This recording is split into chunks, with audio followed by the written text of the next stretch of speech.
So we're Rubric Madness, and we're a common evaluation framework to evaluate frameworks of evaluation.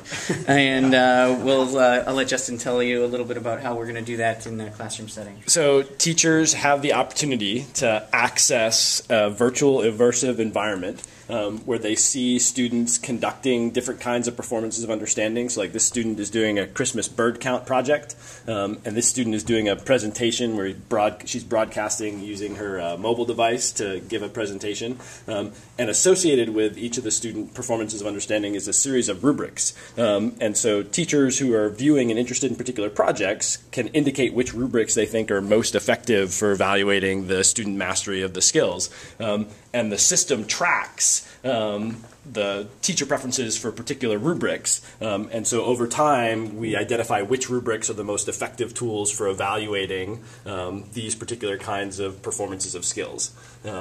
And we're very much a data-driven organization. We have charts and graphs to chart the effectiveness of each rubric. Yes, all going up.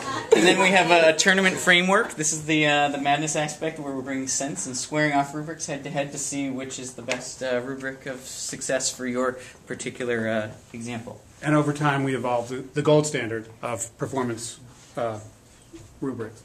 Nice tag.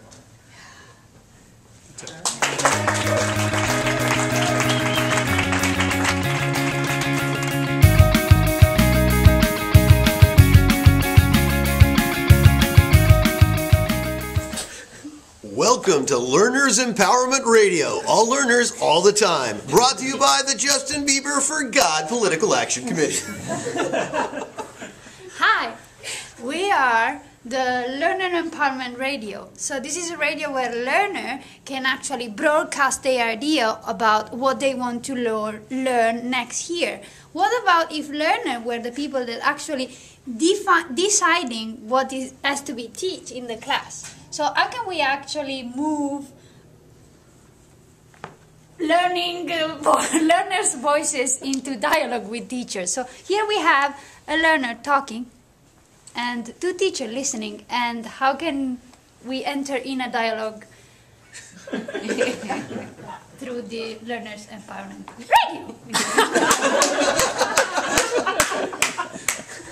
That's it.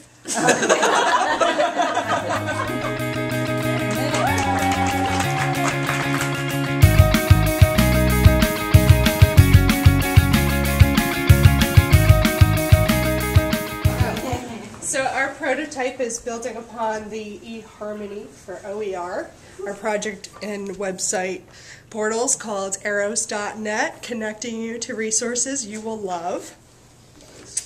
Okay, so this is a system where a teacher, this is a teacher right here, can develop a profile about the sorts of things that they need in their classroom, and this system can disaggregate what they want and send it out to this network over here, and get back materials, either digital or physical, depending on what's needed.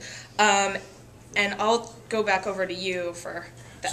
So this is anywhere, anytime, 24/7 global, and so it's independent of wires, it's independent of physical things. The production side is happening by a mix of students producing and professionals producing. So it could be a professional video team, it could be a bunch of kids in Uganda, but they're producing in response to what teachers are looking for. They are returned what they are searching for, guaranteed 24 hours later. They get things like rubrics, lesson plans, and activity guides. They get video multimedia assets, and they get simulations. And they get it either as digital assets, as DVDs, as physical things, because it's global and not everyone's going to have access to everything, so it's sent to them. And the teachers are then able to rate the objects by how valuable they were, and kind of do like a bit of a hot or not, say like thumbs up, thumbs down, or rate it on a scale. And then that information gets fed back into the system, back to the producers, and the data follows the objects around so that people can understand. Other teachers, a different teacher coming in can say, I want to use that resource because this teacher really liked it. And so all former textbook budgets are going to be disaggregated and distributed across the value judging that goes to the quality of the material produced here. That's arrows.net.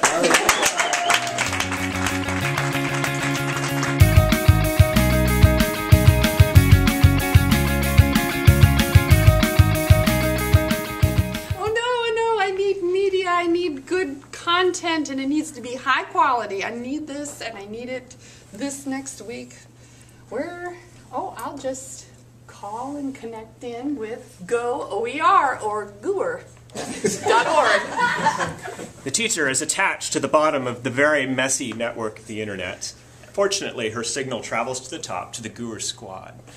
A person who understands the architecture of the network, has wireless capacity to reach out to resources and other people as needed, and is able to interpret the signals and ultimately drive the teacher carefully to a safe landing place where she can accomplish what she needs to do in the classroom, whether it be video, applications, resources, and whatnot. Empowerment. GUR squad.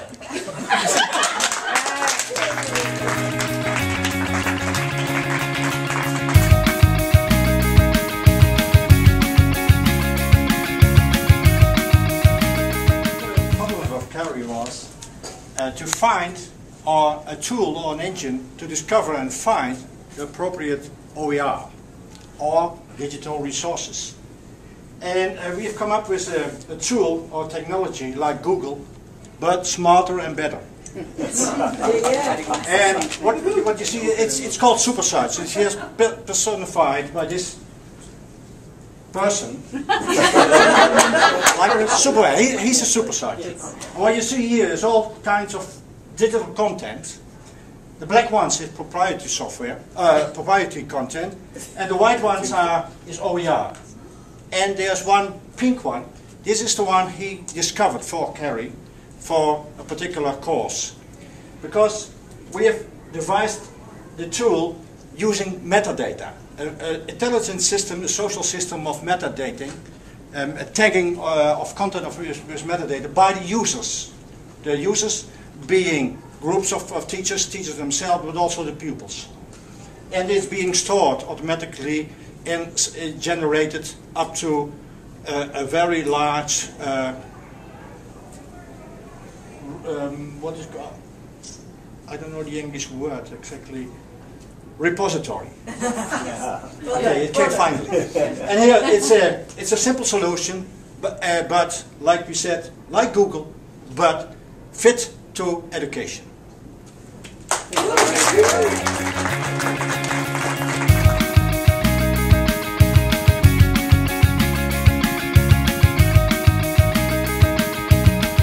Creative title, Mentoring Network. Yeah. All right. I'll just kind of describe when we look at the student at the center, and we have mentor, business partners, program coordinator, and the teacher, and someone else over here too. Right there. Yeah. Things are blowing away. Here's the teacher. There you go. Yeah. Right. Yeah. People were blown away by it. And one of the things, the challenge is how do you make sure each person gets to be informed by the contributions to that student learning in an unburdened way. How do you make it a gift and not a burden? And so we're looking at how the technology might be able, in a very transparent way, allow a mentor to understand what a teacher is doing in the classroom. That might, where the program coordinator can filter that and make sure you have that information flow in a very easy way. Because informed people would just make the best judgments of what are the student needs. And probably the other thing, when we have our key terms here, we had, in a sense, just in time. How do I find things just when I need it? Networking, connecting teachers and mentors with their students. And we also have the importance of the personalization. I think the key aspect is now the student is a person, not just something that you measure. I think that's really the power of the measures. Yeah, this is no child left unmeasured. There's your tagline. Yeah. So that's cool. Any questions or? And how does this create value for the mentoring? Was this for the mentoring Right, yeah, challenge? I think, yeah, and this one was for, we were looking at the human systems in support of the important players here. Okay. Yeah, and it obviously helps scale this a lot quicker than just trying to hire just program coordinators, because the recorded information and relationships, I mean, some of us drew on the business world of, you know, customer relationship management, where you've got note-taking and very specific information about a student that helps transparently go through that process. So we were hopeful that that would be easier to do than just through grades.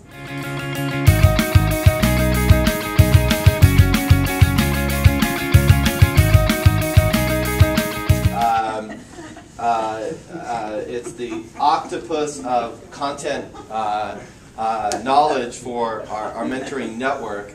And some of the themes will be similar to what you heard over there, but a slightly different take on it. So over here we have the student, and our students on the outside, not because we don't think it's student-centered, but just because of how we're networking information here. But this is the student, and this is the parent and the teacher that support the student. But in this particular case, there's a lot of things that make the power of the network leverage the power of the network for content creation to help this mentor do their job better. So first is there's a framework at the bottom. This is a guiding framework around content, around knowledge, around processes, etc., that the whole network develops and uses to support all the mentors. So here are 4 different mentors that this network works with. The individual mentor, of course, has been recruited, but remember, they're a part of their own personal learning network as well, in particular a professional network at their company. So these are their comrades, their colleagues at the company, who all have their own set of expertise. So that when this mentor here is about to work with this student, and the teacher has given them some sense of what that need is, or they identify what the need is, they don't have to be the expert all the time. They can go out and they can tap their network of people to say, give me a real-life example, give me a scenario or something that I can bring to this particular student. So they're drawing on their own personal network. Now, these guys never touch the student. They never touch the organization, but you're impacting the power of the network, right, by having them tap in and giving them tools and resources to do that and encouragement. So with that, they will then support the student, giving them a richer set of examples, a richer set of content, knowledge, and so on.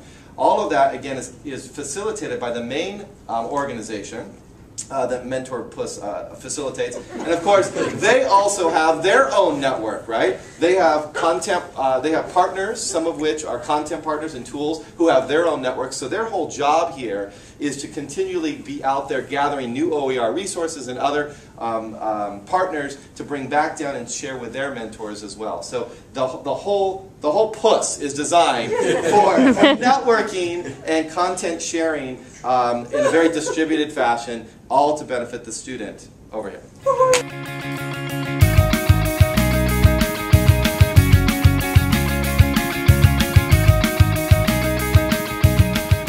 So our team was tasked with developing a prototype professional development for using OER to improve teaching and learning. There were several elements that we identified as being key to ensuring that the system was both effective and collaborative and coherent. First, that it has to be research-based and based on the best evidence we have about what works in this space. That it has to involve blended models, both online opportunities for professional development and teacher-leader collaboration, as well as traditional brick-and-mortar opportunities embedded in the classroom.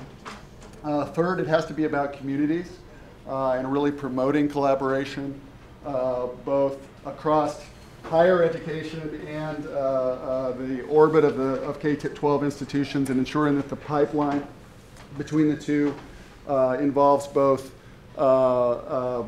work down from higher ed institutions into the classroom, but also back up.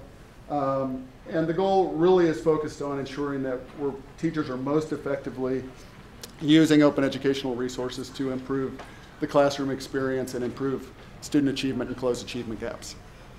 So our model includes a peer-to-peer network of teachers, all connected here, connected down to the higher education community, and then effective resources for teaching OER to teachers, and those go into the whole network here and get integrated into the system. Good. Good.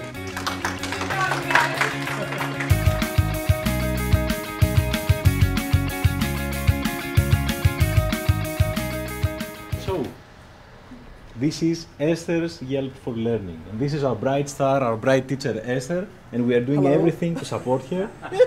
So Esther has her own criterion, what is very good as far as quality is concerned in relation to OER. But then you also have different people connecting to Esther and having a similar representation of quality. And then you have more rigid quality criteria that are coming from other sources, like the ones that are defined by someone else. And then you have people connecting through other people, so that you have a network of understandings and representations of quality. And this is all mapped to systems, networks of repositories with OER, so that you can find these resources based on the different quality representations. Great. Beautiful. Or our description, our Yes. acronym. You want Esther, do you want to walk that? No, do you want to do it? Or do you want me to Okay, do so it? this is Esther's social tool for help of For A. help Evaluation Evaluation. recommendation system. You do it. Come on, We had to work on the grammar here. Esther, so we're using Esther's Yelp, but we couldn't get the P because that would be 11 letters. You'll see that we snuck around that anyway. Esther's social tool for a help evaluation recommendation system like Yelp for engaged learners. And we have recursion twice here because we have Yelp, and we have Esther's and Esther.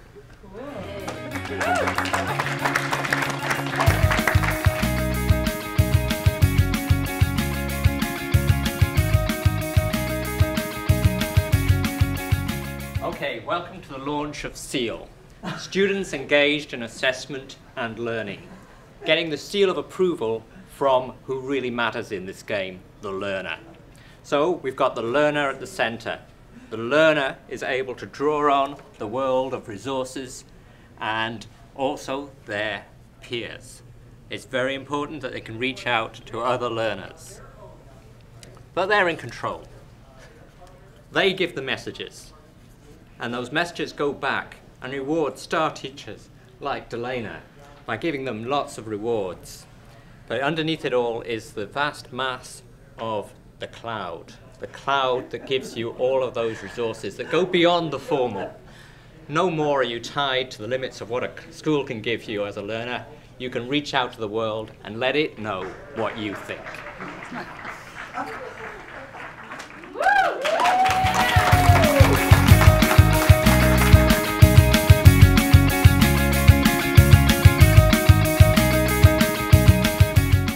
Okay, so this is Pinion, and the idea here is essentially Yelp for teachers. Our description is a quick way to find peer reviews of open learning content. And our visual representation of what this looks like is right here. But first I want to direct your attention to this mess of content and connections and all kinds of correspondences between teachers and users, learners, content. We want to move away from that. Lots of different platforms, different silos. We've decided to create a network such as this one that's not affiliated with any specific silo or platform. And here you can see every ball represents a user, a teacher, or a learner. The size of the ball corresponds to the number of resources that they have accumulated and reviewed as users of that resource. And the sticks represent connections between users, and you can see that the connections between smaller users or less experienced users and going towards those more experienced users are really thick, because people want to learn from those who are very active in this space. And of course, if you want to get into this network, you start by accessing a search engine represented here by the brown box. Thank you.